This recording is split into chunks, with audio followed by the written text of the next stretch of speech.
अगर आप भी चाहते हैं कि एसएस फिल्म्स मोतिहारी के ऑडियो वीडियो सबसे पहले आप तक पहुंचे, तो इस चैनल को सब्सक्राइब करें और साथ ही बेल आइकन को दबाना ना भूलें।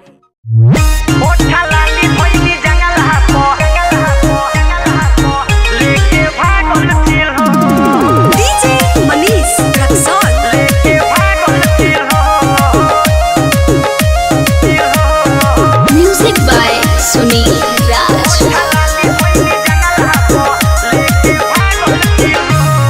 नए किन के मार्केट से रही मंगइले सैया हो एक बेदना रही लागइले हे जी। नए किन के मार्केट से रही मंगइले सैया हो एक बेदना रही लागइले। मॉडले बाचोच सब दिल बा करोच हमर ओकरा पर चलल ना जो। ओठा लाली धइनी जंगल हाप लेके भागल चिल्हो। ओठा लाली धइनी जंगल हाप लेके भागल चिल्हो। ओठा लाली धइनी जंगल हाप लेके भागल चिल्हो।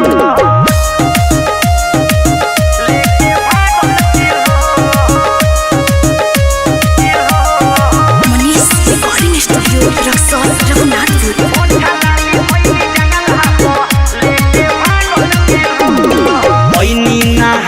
पूरा देह गाम काके जब कहला सिंगार घर में गईनी देखनी की चोली संगे पहले बात ठिठोले हाथे धके मारते हम पछतईनी।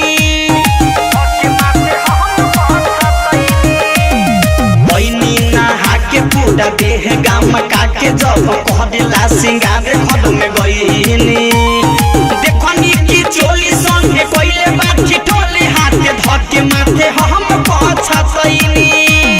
मन रहे खुश बड़ी कोइले बा दुख अब अखिया से बहतालो। ओठा लाली धइनी जंगल हाप लेके भागल चिल्हो।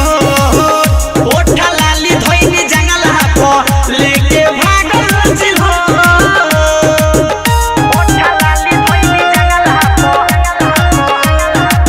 लेके भागल चिल्हो।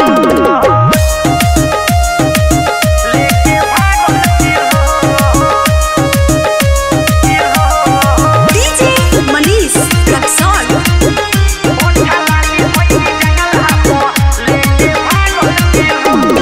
दिल मोड़ा तुरता सोचा से उड़ता चूच में वो अपना दबा के।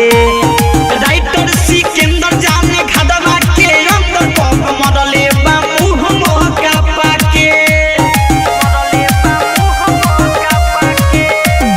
दिल मोड़ा तुरता सोचा से उड़ता चूच में वो अपना दबा के। राइटर सिकंदर जाने खदवा के अंदर कब मरले बा मुंह मोहका पाके। बलमा मने से सड़क खुल रहे जंगला बंद कइने ना पड़ गइल भो। ओठा लाली धइनी जंगल हाप लेके भागल चिल्हो। ओठा लाली धइनी जंगल हाप लेके भागल चिल्हो। नए किन के मार्केट से रही मंगइले सैया हो एक बेदना रही लागइले। मॉडले बाचोच सब दिल बा करोच हमर ओकरा पर चलल ना जो। ओठा लाली धइनी जंगल हाप लेके भागल चिल्हो। ओठा लाली धइनी जंगल हाप लेके भागल चिल्हो। Manish recording studio Raxaul Raghunathpur.